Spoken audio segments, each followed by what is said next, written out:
But we begin tonight with a tale of two speeches, both from the same man, both from President Obama.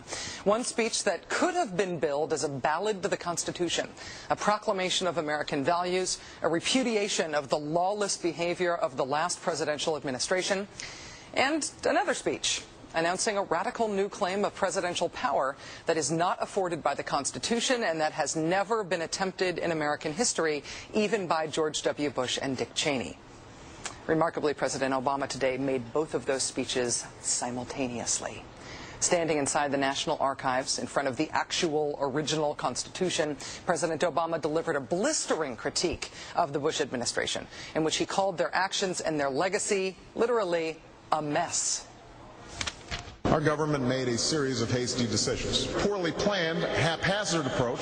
Too often, we set those principles aside as luxuries that we could no longer afford. Our government made decisions based on fear rather than foresight. The decisions that were made over the last 8 years established an ad hoc legal approach for fighting terrorism that was neither effective nor sustainable.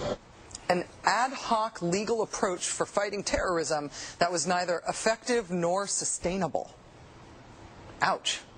Then, moments later, he announced his own ad hoc legal approach for fighting terrorism. President Obama today proposed something new, something called prolonged detention. Doesn't sound that bad, right? Prolonged detention. Did you ever see the movie Minority Report? It was based on a Philip K. Dick short story. It came out in 2002. It starred Tom Cruise, remember? He played a police officer in something called the Department of Pre-Crime. Pre-crime is where people are arrested and incarcerated to prevent crimes that they have not yet committed. Mr. Marks, by mandate of the District of Columbia Pre-Crime Division, I'm placing you under arrest for the future murder of Sarah Marks and Donald Dumanos take place today, April 22nd, at 0800 hours 4 minutes. No, I didn't do anything. You didn't do anything, but you're gonna. Future murder. Creepy, right? Putting somebody in jail not for what they've done, but for what you're very sure they're going to do? There may be a number of people who cannot be prosecuted for past crimes. In some cases because evidence may be tainted,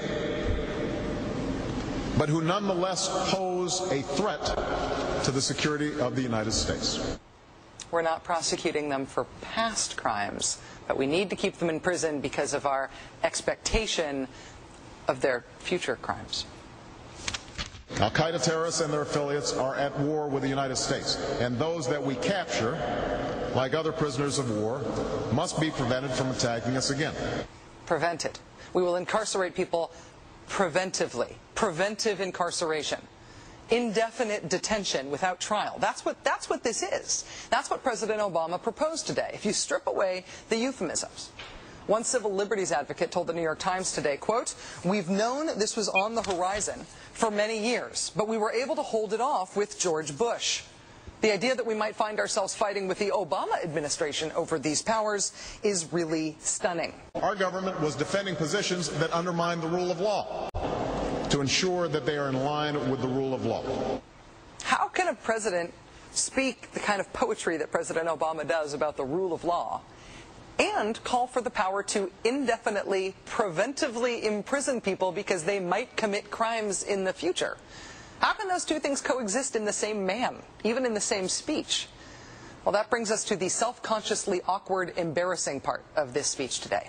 After condemning the Bush administration for what he called their ad hoc legal strategy, for trying to make things seem legal that patently weren't, this is what President Obama proposed. My administration has begun to reshape the standards that apply to ensure that they are in line with the rule of law. We must have clear, defensible, and lawful standards for those who fall into this category. We must have a thorough process of periodic review so that any prolonged detention is carefully evaluated and justified. Our goal is to construct a legitimate legal framework for the remaining Guantanamo detainees that cannot be transferred.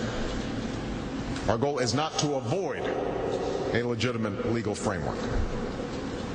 In our constitutional system, prolonged detention should not be the decision of any one man. If and when we determine that the United States must hold individuals to keep them from carrying out an act of war, we will do so within a system that involves judicial and congressional oversight.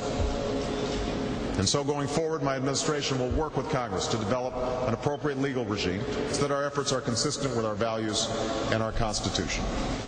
You'll construct a legal regime to make indefinite detention legal. You will, what does he say? Develop an appropriate legal regime. So you can construct a whole new system outside the courts, even outside the military commissions, so that you can indefinitely imprison people without charges. And you'll build that system from scratch. What's that somebody said about ad hoc legal strategies? Just for context here, in the United Kingdom, where there isn't even a Bill of Rights, there's been a major debate about whether people can be held in preventive detention. Former British Prime Minister Tony Blair wanted 3 months to be the outer limit for how long anyone could be held. There was a big political fight about it. Parliament ended up limiting that power to 28 days. 28 days is still the longest period of preventive detention that's allowed under law in any comparable democracy anywhere in the world. How long would President Obama's proposed preventive indefinite detention last? Well, he's not saying yet, but here's how he defines the threat that he says makes indefinite detention necessary. Right now in distant training camps and in crowded cities, there are people plotting to take American lives.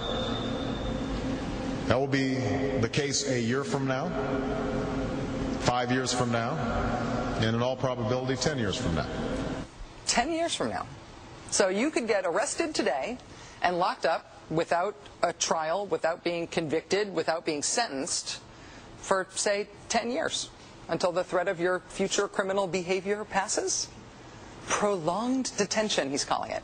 This was a beautiful speech from President Obama today with patriotic, moving, even poetic language about the rule of law and the Constitution, and one of the most radical proposals for defying the Constitution that we have ever heard made to the American people.